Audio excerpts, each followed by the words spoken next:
Marketing companies भी लगातार inspection कर रही हैं। लगभग 2100 शो कॉज नोटिस दिए गए हैं डिस्ट्रीब्यूटर्स को और लगभग 53 एलपीजी डिस्ट्रीब्यूटर्स को सस्पेंड भी किया गया है।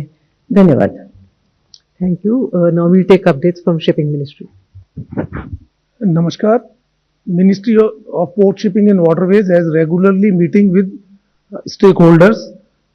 As part of this process, our ministry along with Department of Commerce, CBIC and DGFT held a meeting yesterday to review the current status of the issues being faced by the stakeholders such as FIEO, CSLA, EEPEC, SEPC, APEDA and others. These are all associations and organizations of the exporters. During the meeting, exporters and their associations were requested to share their issues along with the port name where they are facing the issues. They were informed that directions have already been issued to shipping lines to extend the benefits, reliefs provided by the ports to the exporter upfront instead of processing on reimbursement basis, which we discussed yesterday also. Ports were directed to publish the details of all concession and waivers extended to the containers in the public domain so that they knows what kind of some kind of relief has been provided container wise in the public domain through their respective website to ensure greater transparency and visibility. Adequate bunker facilities are made available at all the ports in coordination with oil companies and MOPNG, and there is no shortage. There is no accumulation / crowding of containers at the port on account of port operation. I would like to add here that when this problem started on account of shipping line operations, there were some accumulation of the containers at our major ports like JNPT and Kandla. So those were not on account of port operations, but because the shipping line stopped going to Middle East, so that's why those containers got accumulated. So I have some figures like at Kandla, there were around 1575 containers. Those have reduced to around 44 today. So that is around 97% reduction. At JNPT, around 4,500 containers were there on 8th of March.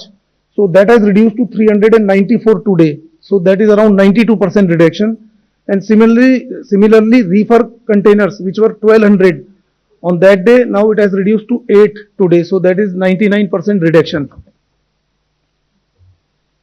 I would also like to inform that Honorable Minister of Port Shipping and Waterways reviewed the current situation today with all the ports and all the organizations under our Ministry of Port Shipping and Waterways, and has directed all the organizations including ports and DG Shipping to take immediate measures to resolve issues that are brought to their notice by the exporters or by anyone. All Indian seafarers in the region are safe and no incident involving Indian flagged vessel has been reported in past 24 hours.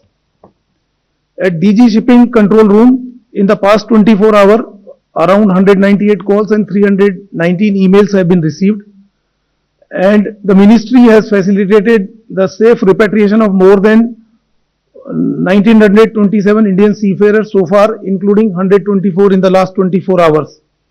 The ministry continues to coordinate with Ministry of External Affairs, Indian missions and maritime stakeholders to ensure seafarer welfare and uninterrupted maritime operations. Thank you. Thank you. Now we take updates from Randeep. Thank you, ma'am. From MES side, we also have an update for you. We are closely following developments in West Asia. We continue to reach out to countries in the Gulf region. On the directions of Prime Minister, our ministers are visiting Gulf countries to strengthen our energy security. As you know, External Affairs Minister is presently visiting Mauritius, from where he would be traveling to the UAE on 11th and 12th April 2026. He will hold discussions with leaders in the UAE to foster stronger India-EU UAE ties.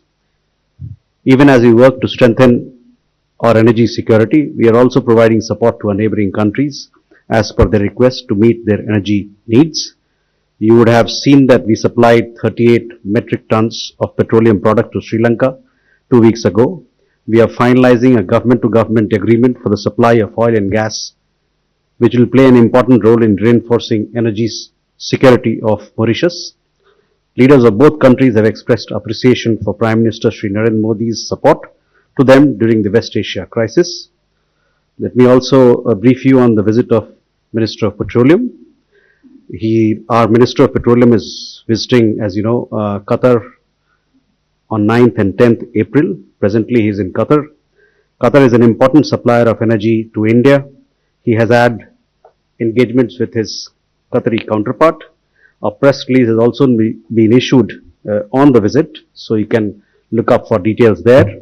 Our Minister conveyed greetings and message of solidarity and support on behalf of Prime Minister to His Highness the Amir of Qatar and to the Prime Minister and Foreign Minister of Qatar.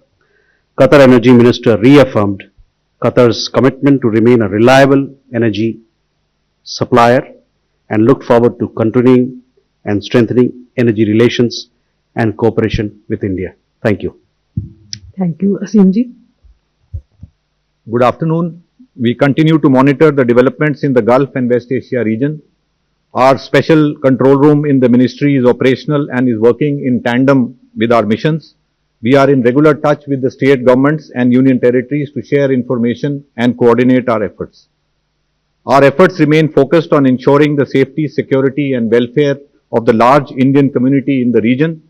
Our missions and posts are operating round-the-clock helplines and proactively assisting our citizens. Updated advisories are being issued, including information related to local government guidelines, flight and travel situation, and consular services. Our missions remain actively engaged with the Indian community associations, organizations, professional groups, Indian companies, and other stakeholders. An update on the status of flights. Flights continue to operate from the region to India from countries where airspace is open. Since February 28th, around 843 passengers have travelled from the region to India. Airlines continue to operate limited non-scheduled commercial flights based on operational and safety considerations between India and UAE. Today, around 95 flights are expected to operate from UAE to India. Flights are operating from various airports in Saudi Arabia and Oman to different destinations in India. With the Qatar airspace partially opened, Qatar Airways is expected to operate around 8 to 10 flights to India today. Kuwait airspace remains closed. Jazeera Airways of Kuwait and Kuwait Airways continue to operate non-scheduled commercial flights from Dammam Airport of Saudi Arabia to various destinations in India. Due to the airspace closure, we continue to facilitate travel of Indian nationals from Kuwait through Saudi Arabia to India. Bahrain airspace is open. Gulf Air of Bahrain has announced that they are planning to start limited flight operations from Bahrain to India. Gulf Air is operating non-scheduled commercial flights from Dammam Airport of Saudi Arabia to various destinations in India. We continue to facilitate travel of Indian nationals from Bahrain through Saudi Arabia to India. Our embassy in Tehran has so far facilitated movement of 2,180 nationals from Iran to Armenia and Azerbaijan for onward travel to India. This includes 981 Indian students and 657 Indian fishermen. Israel airspace is partially open with restricted flight operations. We continue to facilitate travel of Indian nationals from Israel through Jordan and Egypt to India.